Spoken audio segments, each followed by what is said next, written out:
Hey everyone, so today I wanted to show you a quick tutorial on faux calligraphy.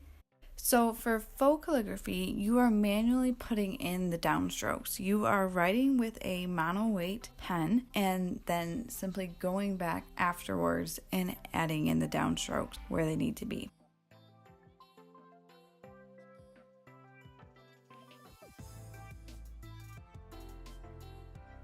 So every time your pen came down, that's where you'll add the downstroke. Depending on the letter and the stroke itself will depend on if I'm gonna add my line to the left or to the right of it. It basically is dependent on the word and my spacing. So for an X, even if I technically drew both of the strokes downwards, I'm only going to thicken up one of the downstrokes because you don't want two thick strokes crossing each other.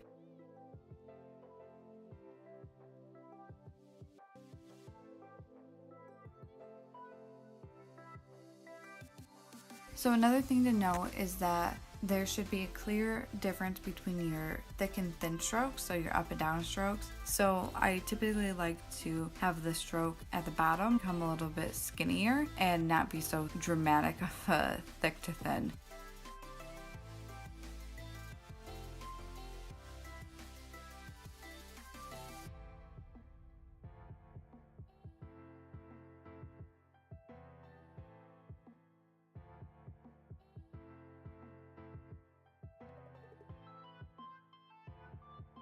So personal preference with an R is I don't like to put the downstroke on the loop, but for the sake of this video, since technically my pen did come down, I will add the downstroke.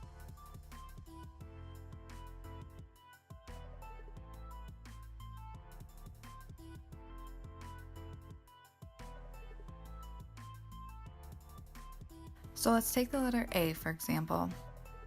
I'm going to draw where I'm going down and up, and wherever the pen went down, that's where the downstrokes will go.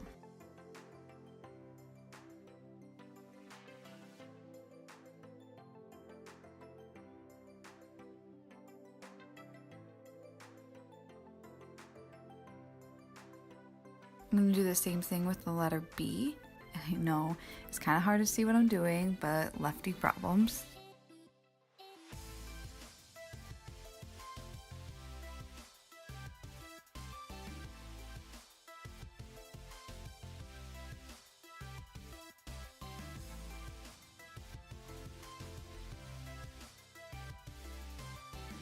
Now when you're doing your downstrokes, you want to make it look as seamless as possible. You want it to not be too dramatic of a transition and just kind of flow into the thin stroke.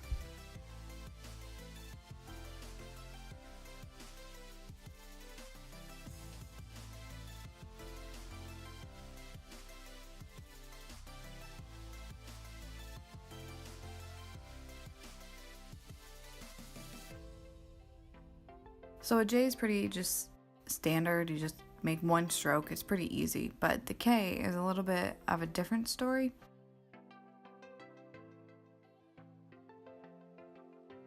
So you're going to do your main downstroke, and that's going to be your thickest one like all the rest have been.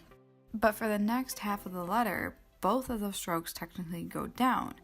The problem with that is you don't want two thick strokes to be touching, just like with the X, you didn't want two thick strokes to be crossing. So for here, I'm going to make the downstrokes a little bit thinner, and then I'm not going to do it the entire length of the downstroke so that it can be thick and then thin and then go back to the next downstroke and be thick again. You can see it gives a little bit of dimension, but it's not as thick as the first downstroke. I would definitely recommend starting with faux calligraphy before jumping into a brush pen or anything like that. I think it definitely helps you to learn your style first and learn where the downstrokes are supposed to be, and then jump into the world of brush markers and water brushes and all the things that you can do. So I hope this helps you get a little bit more understanding on when and where to do downstrokes, and happy lettering!